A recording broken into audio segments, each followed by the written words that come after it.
Allez, on retrouve nos invités pour la suite. C'est la fin de ce débat. Coach Essoa Clesso, il voulait parler du Togo. Vous avez l'occasion maintenant de parler de votre pays, le Togo. Nous avons également Jérôme Sossou, il est directeur d'application de Le Triangle des Enjeux.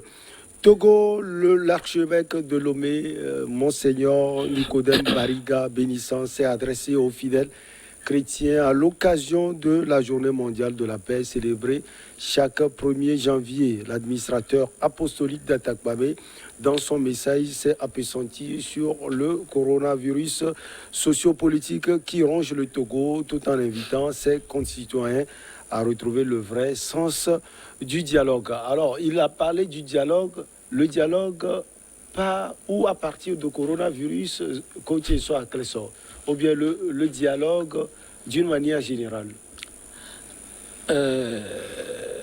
Tout ce que tu as dit font partie de ce que lui veut. Sauf que, Monseigneur, j'aurais préféré que quand les choses s'embrassent, qu'il intervienne souvent de temps en temps. Mais c'est quand ça s'apaise ou ça se calme que je vois ces interventions. Vous ne le voyez pas souvent quand ça s'embrasse. Quand les sujets sont brûlants, parce que c'est lui qui a dirigé la CVJR. Donc, il y a des recommandations qu'il a fait de temps en temps. Il devait venir pouvoir. Sauf qu'on s'est cantonné plus sur la réparation que la reconstruction. Ouais, on a essayé de réparer en donnant l'argent aux gens, mais le réel problème, il ne résout pas cela.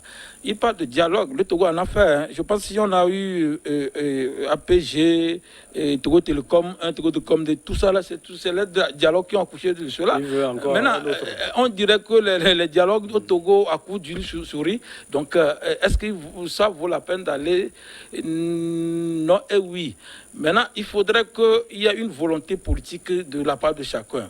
Oui, je t'ai déjà dit, il y a eu quelque chose que Fabre a dit où les gens l'ont vilipendé jusqu'à présent. Je suis un bon citoyen, quand c'est bon, quand c'est mal, je le dis. Fabre a souvent fait des déraillements ou des dérapages, mais cette fois-ci, il a donné une bonne proposition. Quand il dit, est-ce qu'il urge d'aller au régional là comme ça? Il a raison. Est-ce qu'on a besoin d'aller au régional là au lieu de prendre le temps pour régler les choses? Parce que quand vous voyez la chronologie, on avait fait législative 2018. Ça voudrait dire qu'en 2023, on va encore faire les législatives. Or, on fait les régionales. Après un an, on va aller aux législatives. On va encore dire qu'il faut encore CENI. Donc, il faut prendre le temps de régler le problème de la CENI et qu'on soit une bonne fois pour toutes. Ou on nous a dit que les élections coûtent à peu près 25 milliards au Togo. Ou chaque un an, on ne dépense pas 25 milliards. On a eu législative 2018, locale 2019, présidentielle 2020, et on va avoir en 2022 régionaux. Vous voyez que les régionaux voient que c'est de l'argent. Donc ce qu'il a dit, je pense que comme Bariga parle de dialogue, tous nos cas revoir leur position. Le dialogue doit passer avant tout. Oui, c'est parce que il faut revoir les positions. Si ils voient leur position, ils doivent aller dans un dialogue pour voir qu'est-ce que, même si la personne était une mauvaise personne et que la personne donne de bonnes propositions, il faut quand même écouter. Ça ne va pas mieux. Parce que j'ai vu presque tout le monde, surtout ceux qui sont au Parlement, l'ont hué là-dessus. Alors que ce qu'il dit, c'est que si on a une CENI bien ficelée une bonne fois pour toutes, on n'aura pas après un an encore de former de la CENI. Après un an encore une autre CENI. Tout ça là, c'est pas bien. Donc le dialogue est important. Et le dialogue ne veut pas dire que vous faites table rase de tous vos différents mains. Et ça veut dire que quand l'autre vous donne une bonne position, vous le faites. Mais j'ai un problème. Je me dis que la génération de 90 a fait un pacte qu'on ne comprend pas et qu'aujourd'hui... La génération politique. Oui, la génération politique 90. Quand vous les voyez, c'est eux-mêmes qui s'attaquent et puis ils ne veulent pas qu'un seul jeune vienne même se mêler là-dessus. Tous les jeunes qui sont venus, les nouvelles visions qu'on soit là, on les traite des arrivistes. Alors que eux aussi en 90, ils étaient arrivistes. Donc c'est pour dire que si le Seigneur, mon Seigneur, est vraiment sérieux dans ce qu'il dit, il peut être même un rassembleur. Je ne dis pas d'avoir la poursuite de Pedro pour nous dire que Saint-Esprit a dit de réunir, mais que lui, il n'a qu'à essayer de réunir objectivement les gens. Pour que, au moins, on ne parle pas de fusion.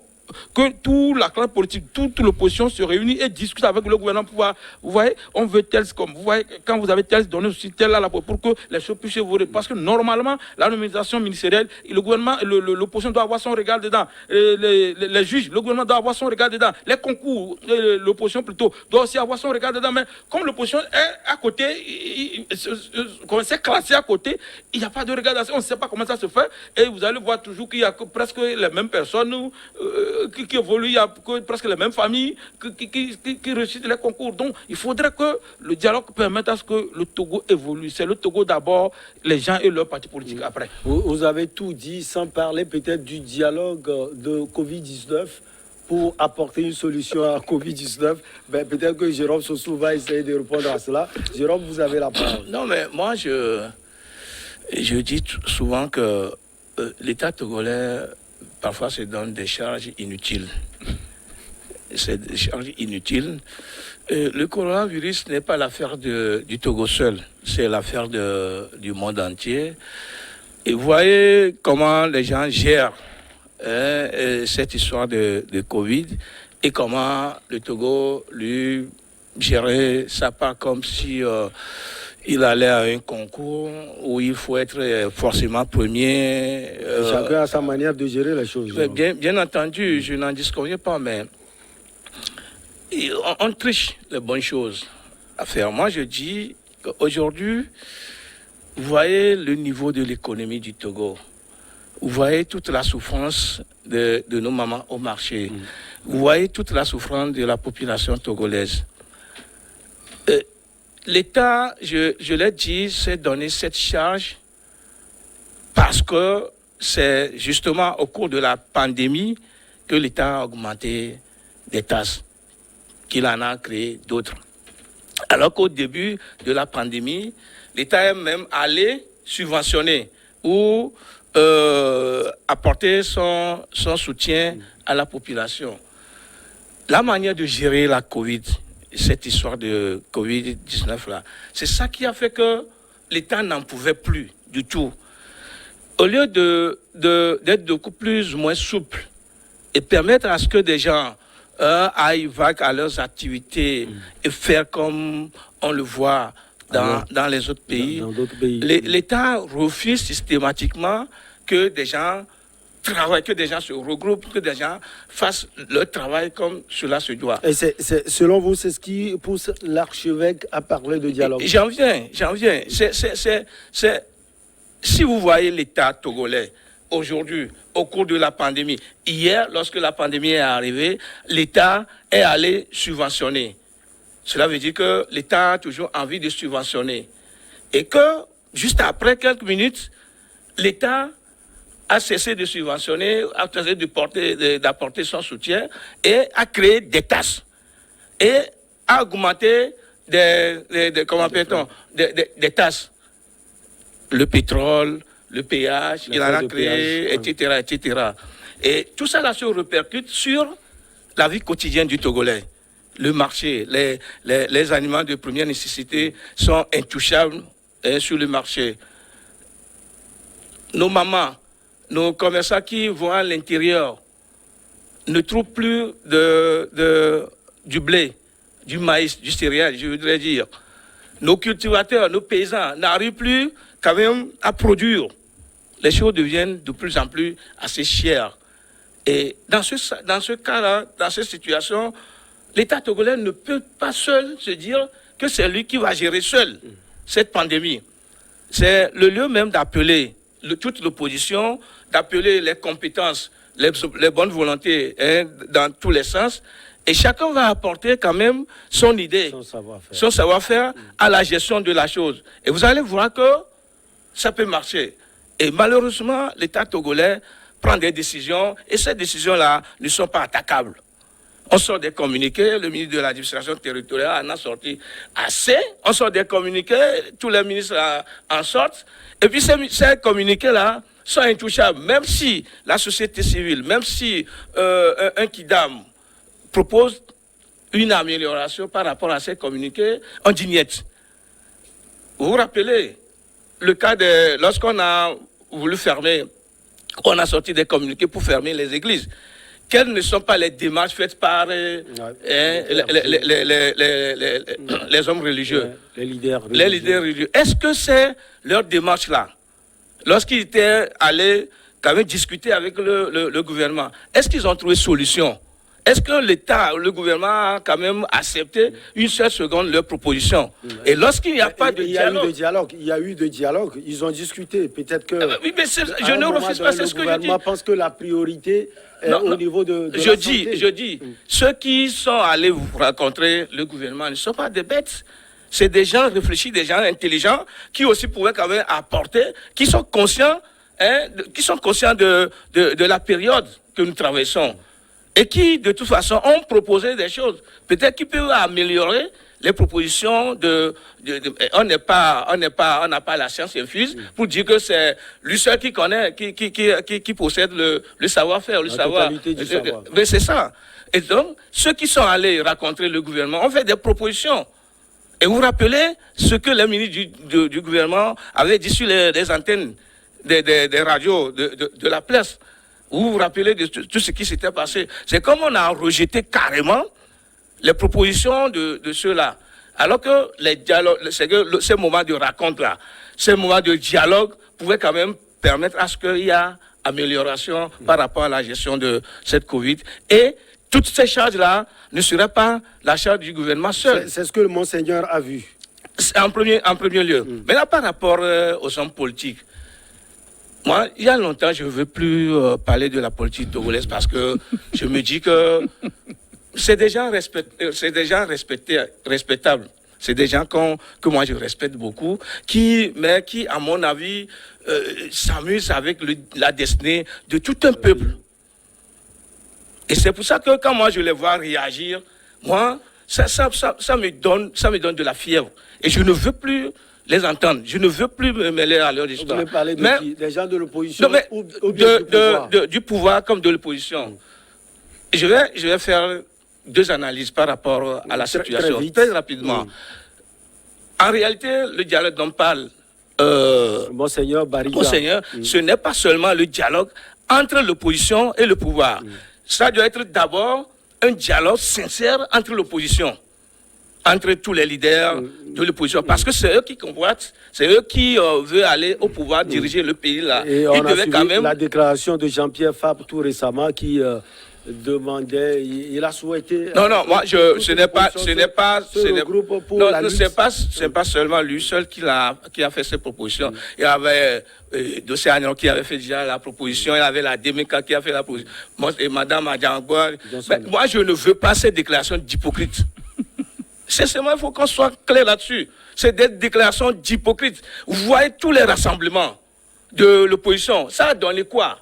Que des querelles intestines, que des intérêts, des querelles d'intérêts personnels. C'est tout. Alors qu'en réalité, avec tout ce que la population a subi par rapport même à l'opposition, il devait y avoir un dialogue sincère entre ces hommes-là, ces hommes respectés, réfléchis. D'abord entre l'opposition. Maintenant, entre l'opposition et le pouvoir. Je crois que moi, je sais que le pouvoir en place, lui, quand il y a ses intérêts, il appelle l'opposition et il lui tend des pièges. Et comme l'opposition court derrière les eaux... Et c'est le rôle de tout pouvoir. Mais je suis d'accord, mais il faudrait à des moments donnés comme mettre le pays devant. Et lorsqu'il s'agit du pays, de l'importance du pays, de la nation, je crois que ceux-là même qui sont au pouvoir et qui appellent pour les dialogues doivent être quand même sincères et sérieux par rapport à ce qui va être dit au cours des dialogues. Et moi, lorsqu'il s'agit des intérêts, le pouvoir en place, c'est que, bon, quand il appelle l'opposition à pareil moment, il a déjà placé tous ses pions, l'opposition vient, elle tombe. Elles savent que faire comment appelle-t-on, des querelles intestines. Donc, le pouvoir aussi connaît l'opposition et sait comment lui placer des pièges. Et moi, ce qui me dérange et ce qui me pose encore des problèmes sérieux dans ce pays, c'est que aujourd'hui, le pouvoir qu'on combat, que toute l'opposition combat, le pouvoir est tranquille. Le pouvoir est tranquille. M. Fognas est tranquille avec son gouvernement. Il fait ce qu'il peut faire. Il fait son travail comme... cela lui passe par la tête. Il fait son travail. Et il y a eu des périodes comme ça. L'opposition, je reviens, l'opposition même... Peut-être que c'est son moment d'être tranquille. L'opposition, autant si je fais juste un petit recours, autant de l'UFC, qui regroupait plusieurs partis politiques, n'avait pas pu quand même déloger le pouvoir, le régime RPT Unir, qui a pratiquement fait 56 ans au pouvoir aujourd'hui. Avec tout ça là, on n'a pas réussi à le faire. Entre-temps, lorsque l'UFC est passé, l'ANC est venu. Qu'on puisse dire... Non, je vais finir rapidement. Qu'on puisse dire, l'ANC actuellement est le parti le plus grand, le plus important, s'il faut dire comme ça, entre guillemets. Maintenant, l'UFC seul... Enfin, lorsque l'UST était encore dans les regroupements, ils ont été aux élections, on n'a pas pu rapporter la victoire. Et aujourd'hui, lorsque l'ANC seul s'est démarqué et a voulu aller à l'élection, on a vu le score qu'elle a pu recueillir. Maintenant, si l'ANC, lors de la présidentielle de 2020, a pu recueillir 4%. Et si, lors suivez bien ce que je suis en train de dire, et si lorsque, au cours des locales, des élections locales, l'ANC seul, bon, pour 27 quartiers de Lomé, l'ANC n'a pas pu seul prendre, comment appelle-t-on, la mairie. Et il a fallu encore des contentions ou des négociations. C'est juste pour dire que l'opposition doit se regrouper. Oui, c'est pour ça que je dis franchement que cette guerre-là entre l'opposition est inutile et ne donnera absolument rien. Si l'ANC n'a pas pu seul remporter le siège de la commune, de la mairie, et il a fallu encore des négociations pour que l'ANC, le plus important et le plus grand parti de l'opposition actuellement, n'a pas pu le faire. On a négocié pour que M. Jean-Pierre Farm puisse prendre la mairie là-bas. Et au lieu d'aller à des dialogues assez sincères, des dialogues réfléchis, repenser tout ce qui a été fait et la situation jusqu'à maintenant, face aux élections présidentielles, l'élection communale, l'élection législative, et voir d'une autre manière la politique, comment faire pour quand même un jour déloger le pouvoir de M. Fognas Sigbe dans les urnes. On est là, on laisse M. Fognas Sigbe, son gouvernement, faire ce qu'on veut. On critique à faim, on critique à la famille, on critique à ci, on dit qu'on ne change pas. Maintenant que vous-même là, il y a la guerre entre vous. Vous vous rentrez dedans, vous vous insultez. Les réseaux sociaux sont devenus vos bureaux et comment est-ce que vous voulez que ça marche? Et c'est la population qui subit. Ouais, et peut-être que Essor Aklesor va répondre à cette question. Essor, on va parler de ce dialogue aussi. Monseigneur Bariga, c'est un chrétien. Jérôme Sossou a touché quelque chose de fondamental. On a vu les discussions entre le gouvernement et puis les leaders chrétiens qui n'a pas aussi abouti comme les gens le disent. Le gouvernement a remporté la victoire, si on peut le dire. Les décisions sont prises. Est-ce que Monseigneur veut parler aussi de ce dialogue? Le dialogue en toutes choses. Oui, en réalité, il y a ça aussi. Je pense que c'est le dialogue avec les confesseurs religieuses et l'État qui n'a pas vraiment marché. Je dois dire que le gouvernement ne respecte pas trop les leaders religieux et c'est leur faute à eux. Vous voyez, quand les évêques sont sortis, le conseil chrétien devait les suivre, Cométo devait suivre, et comme ça pour le gouvernement. Les musulmans également, pourquoi pas? Doivent suivre. Parce que si le gouvernement sait que ce n'est pas politiquement, et que si les gens là, les leaders savent ce qu'ils maîtrisent, le gouvernement ne peut pas aimer à ce qu'on fasse sortir les gens dans la rue. Et ce n'est pas politique. Le gouvernement ne peut que accepter ce qu'ils ont. Mais les leaders religieux, certains, à cause de leur proximité avec le gouvernement et les avantages qu'ils ont, on me dit même que quand ils vont ils ne parlent même pas.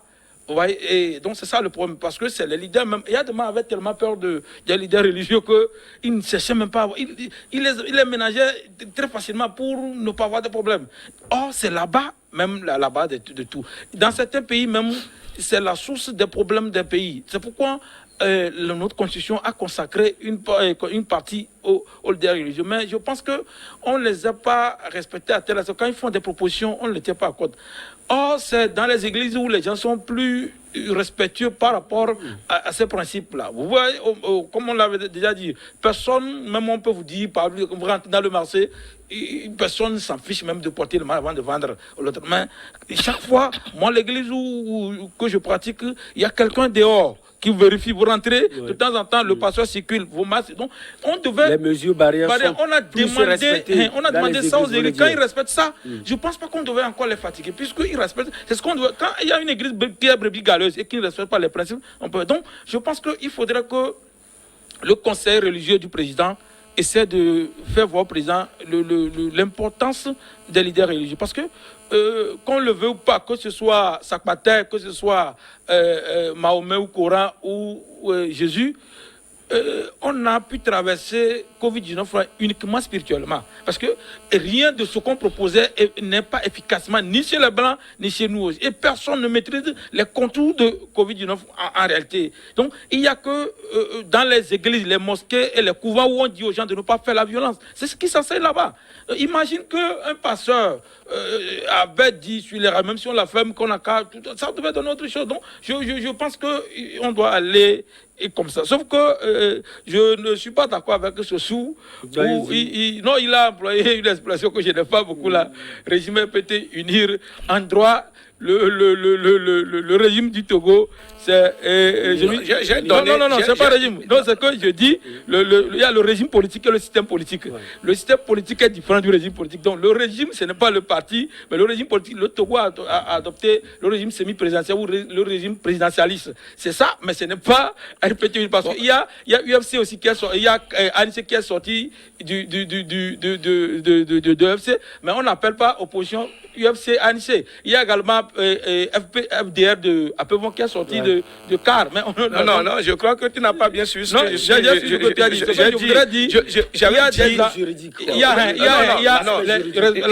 il y a des enfants qui suivent, qui vont... Les enfants risquent de prendre comme si le régime politique... Non, peut-être que tu n'as pas compris ce que j'avais dit. Moi, moi, j'ai couplé le régime de RPT, Gira et Adema et celui de Fournier qui fait en tout, les deux font en tout plus de 56 ans. C'est ce que j'avais en réalité. Oui, je sais ce que c'est. Oui, donc, si je dis le RPT uni, c'est-à-dire que c'est le même système qui continue. Oui, c'est le même système. Le système politique, je peux comprendre. C'est quoi dire que le régime, c'est comment dire, régime présidentiel, régime parlementaire, régime... En fait, bon, de toute façon... 4 minutes. L'impact de cette sortie de Monseigneur Bariga, Jérôme Sossou. Moi, je voudrais dire ceci avant de répondre à cette question. Vous voyez toute la guerre qui anime l'opposition aujourd'hui laisse un boulevard tranquille au nouveau partis que eux-mêmes ils appellent des petits partis.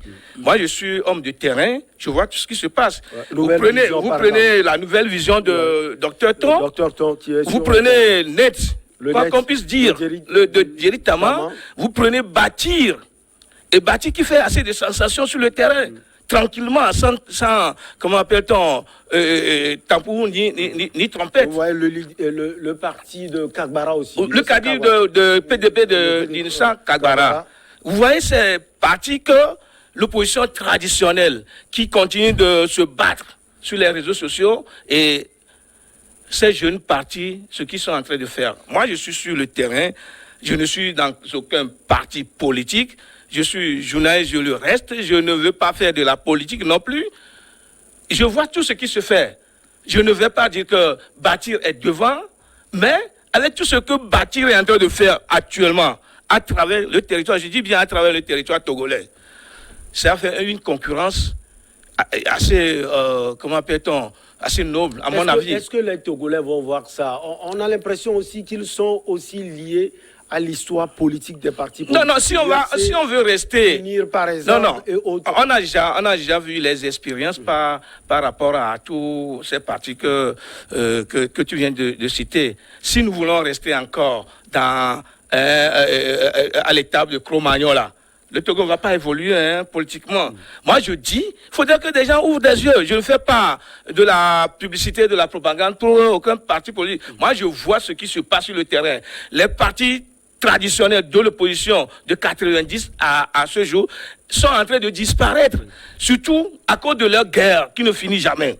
Et ils sont en train de laisser le boulevard, la place à ces jeunes partis que eux-mêmes ils appellent des petits partis liés au parti au pouvoir. C'est comme ça eux-mêmes ils les appellent. Les partis béquilles. Les béquilles du pouvoir. Or, il ne faut pas qu'ils perdent de vue que ceux qui animent ces partis-là sont aussi intelligents, qu'ils ont des ambitions, qu'ils peuvent vouloir un jour, quand les choses vont aller normalement, comment appelle-t-on, aller au pouvoir. Maintenant, pour revenir par rapport à la question posée, je dis que les Togolais sont véritablement hypocrites que ce que M.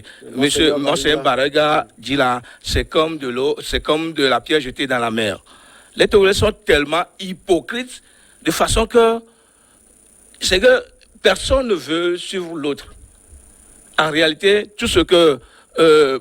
Baraga avait dit, ça doit concerner le pouvoir de M. Fornia Sigbe, l'opposition. Ça doit concerner l'opposition, ça doit la société civile, les militants des partis politiques, et puis le reste de la population qui ne sont pas politiques, qui ne font que eux, c'est aller dans... Il faudrait qu'on apprenne désormais à être sincère, à se dire des vérités, et des vérités sérieuses. C'est-à-dire que je ne dois pas être en face de Michel ou de mon ami, sourire, alors que derrière ma tête, j'ai autre chose. Sinon, tout ce que Monseigneur Bariga a dit, en réalité, ça doit faire prendre conscience à toute la nation togolaise, à toute la population du Togo. Mais maintenant, est-ce que ça va donner quelque chose? Moi, je crois que c'est de la pierre jetée dans la mer. Même question à vous. Tout d'abord, moi, je me pose la question, je l'ai toujours posée ici. Est-ce que c'est UNI qui est trop forte ou bien c'est l'opposition qui est trop faible? Il faudrait se poser des questions. Maintenant, je pense que par rapport aux partis politiques, tout est à rejouer. Il n'y a pas, même si Fabre demeure avec ses 4%, le parti leader, tout est à rejouer. Seulement que... Quoi qu'on puisse dire, c'est le plus grand parti. Oui, non, étant donné que la DMK n'est pas un parti, donc tout reste à jouer. Le problème, c'est que les Djeritama, les Kagbara, non, ça va profiter plus à Kodjoviton qu'aux deux et Bati là. Parce que lors des élections de 2020, les présidentielles de 2020, par exemple, il y a Bati qui a fait campagne pour unir, qu'il ne veut pas qu'on le traite de béquille ou pas. Et ça, ce n'est pas un crime politique, c'est pas un crime politique. Mais les gens, il y a toujours des alliances. Oui, mais les gens quand même disent ça. C'est-à-dire que c'est difficile aux gens de consommer que tu viens pour dire que tu vas aller prendre le pouvoir chez l'autre là. Même, comment on appelle... On a oublié le parti de l'honorable Abbas Kabo. Abbas Kabo aussi a fait campagne également pour unir. Et ceux que, comme il parlait de hypocrisie, Djeritama a déposé sa candidature, puis il a retiré sans une explication convaincante. Mais ce n'est pas vous qui lui avez donné l'argent pour déposer. Pourquoi vous voulez de lui des explications? Oui, ça, les gens jugent. Il y a Kagbara aussi qui a déposé, et puis il a retiré. Donc, c'est seulement plutôt, quand je dis Lyon, on a retiré. Donc, et je pense que lui, il travaille efficacement et que ça peut aussi lui jouer. N'oublions pas également qu'au Togo aussi, c'est le vote clanique. C'est qu'il y a des gens qui votent pas. C'est ce que j'allais dire. Ayoto, Ayoto vaut. Ils aiment car vous allez aussi, comment on appelle, n'importe où, quand je vais à Copé, Anse ou rien, à Sokode, entre-temps c'était PNP ou rien aussi, vous allez vers Koza et Bina unir, vous allez à Dapan, comment on appelle, Adi. Et comment on appelle son nom même? Aimé Gogé.